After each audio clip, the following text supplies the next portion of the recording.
गणपतये त्वमेव प्रत्यक्षं तत्त्वमसि त्वमेव केवलं कर्तासि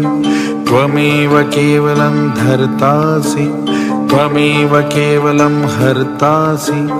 त्वमेव सर्वं खल्विदं ब्रह्मासि त्वं साक्षादात्मासि नित्यं धृतं वच्मि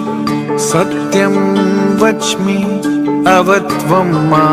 अवभक्तारम् अवश्रोतारम् अवदातारम् अवधातारम् अवानुचानमवशिष्यम् अवपश्चातात् अवं पुरस्तात् अवोत्तरात्